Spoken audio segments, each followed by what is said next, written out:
And Yelich, Yelich. his 24th. The Reds have jumped on the Brewers. It is 8-1. This inning started. What if I told you one team, left for dead and buried under an 8-1 deficit, decided that wasn't how their story would end? What if I told you that wasn't even the wildest game of the night? Well, you're in the right place. Welcome back to Baseball Extra, the channel where we dive deep into the moments that make this game the greatest in the world. Tonight, we witnessed an absolute masterclass in comebacks, a showcase of jaw-dropping power, and pitching performances that were simply breathtaking. We're talking about a historic night for Christian Yelich, a back-and-forth slugfest that felt like a heavyweight title fight, and a rookie pitcher who came agonizingly close to perfection. So grab a seat, because we're about to break down one of the most unforgettable nights of MLB highlights you will ever see. All right, let's start in Milwaukee, where the Brewers hosted the Reds. And frankly, for the first couple of innings, it looked like the Brewers forgot to show up. Before they could even settle in, they found themselves in a massive 8-1 hole. The inning for the Reds was just a relentless barrage. A hit batter, a walk, a two-run double, followed by single after single. It was a nightmare for Milwaukee. In moments like these, the energy is completely sucked out of the stadium. You can feel the fans deflating. But then one man decided to rewrite the script. Christian Yelich. First, he gets a little something going to stop the bleeding. A double that brings in a run. It's a small step, but it's something. Hope then, later in the game, a high fly ball to left field. It carries. It's gone. A solo shot. Okay, the Brewers are stirring.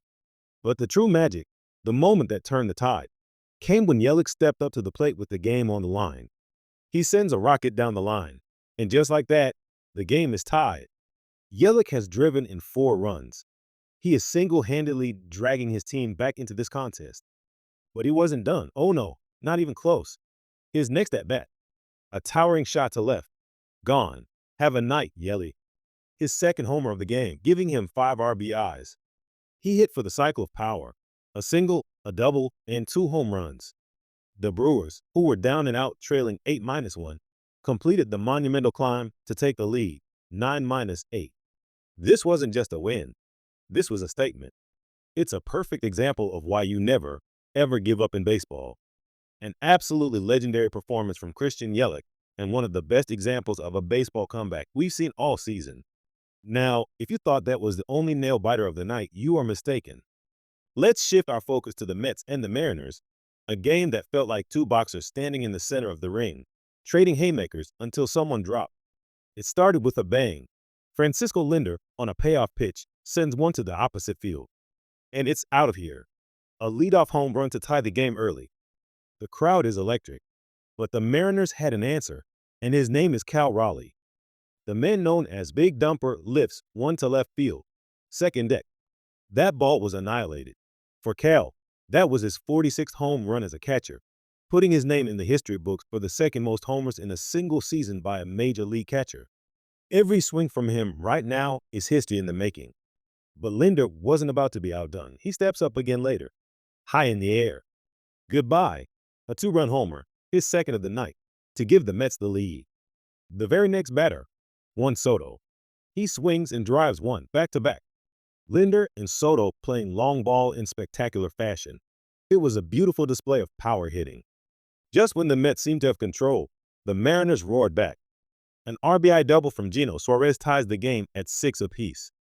Then they scratch and claw their way to another run, taking a 7-6 lead. It was relentless back and forth action, the very definition of a seesaw battle. The Mariners then blew it open with a clutch 2-out, 2-run double from Cole Young, extending their lead to 10-6. You'd think that would be it, right? Wrong. The Mets claw back. Francisco Alvarez, with the game on the line, launches a 3-run home run. The Mets are suddenly back within 2. The tension was unbelievable. But in the end, the Mariners' bullpen, led by a lights-out performance from Munoz in the 9th, finally slammed the door. What a ball game. An 11-9 final that had absolutely everything a fan could ask for. While the bats were on fire in those games, other matchups were defined by what happened on the mound. Here at Baseball Extra, we appreciate a good old-fashioned pitcher's duel, and tonight, we were treated to some masterpieces. Let's talk about Brandon Young of the Orioles. Pitching in front of his family and friends, the rookie was doing more than just dealing. He was chasing perfection. Through 7 2/3 innings, not a single batter had reached base.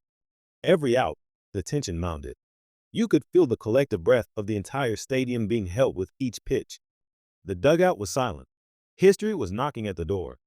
Then, with just 4 outs to go, former Oriole Ramon Urias steps in. He hits a slow ground ball. Young has to barehand it. The throw is wide. And just like that, in the cruelest way possible, the perfect game and the no-hitter are gone. A tough luck infield single by the man who was just traded from the team at the deadline. You couldn't write a more dramatic script. While the perfect game was lost, let's not lose sight of what Brandon Young accomplished. 8 scoreless innings of pure dominance. It was a night he and the fans who watched will never forget. A truly special performance. We also have to give a nod to some veterans. Charlie Morton of the Braves was absolutely dealing, going 6 strong innings. His fastball and curveball combination was simply unhittable. You could see the frustration on the hitters' faces, muttering to themselves after swinging at pitches that seemed to defy physics. And down in San Diego, we saw a masterpiece from Hurst and Waldron. 7 strikeouts over 6 scoreless innings, thanks in large part to one of the nastiest split-fingered fastballs you will ever see. It was a clinic on how to keep hitters off balance. A phenomenal night for the pitchers across the league. As we get later into the season, every game starts to feel bigger, especially when it's against a division rival. The tension in these games is on another level, and we saw that tonight with the Dodgers and Padres. This was a highly anticipated matchup with first place on the line, and it did not disappoint. It was a tight, low-scoring affair, a real chess match. Then, in the 7th inning, Teoscar Hernandez stepped up for the Dodgers. He scalded a ball to deep center field. It's carrying. It's gone. An opposite field blast that provided the crucial insurance the Dodgers needed, making it 3-1. That home run felt like a knockout punch. The Dodgers bullpen held firm, and they took the crucial first game of the series, reclaiming first place in the division. Meanwhile, a similar high-stakes game was playing out between the Blue Jays and the Rangers. The Rangers, desperately trying to hold onto their playoff spot, have been struggling with their bullpen lately, and tonight, that issue came back to haunt them. The Blue Jays were trailing late in the game when Marcus Semien hit a clutch 2-run homer to tie it up. The momentum had completely shifted. Later, with the bases loaded, Alejandro Kirk lines one up the middle for a base hit. Guerrero scores, and the Blue Jays take the lead. It was another heartbreaking bullpen meltdown for the Rangers and another incredible comeback victory for a Toronto team that simply refuses to quit. These are the games that define a pennant race. Okay, there were so many other incredible moments around the league. We've got to run through them. Let's start in Philadelphia, where the power was on full display. Kyle Schwarber stepped up and hit an absolute bomb to right field, into the second deck. His 43rd of the year. Not to be outdone, the very next batter, Bryce Harper, launches one of his own.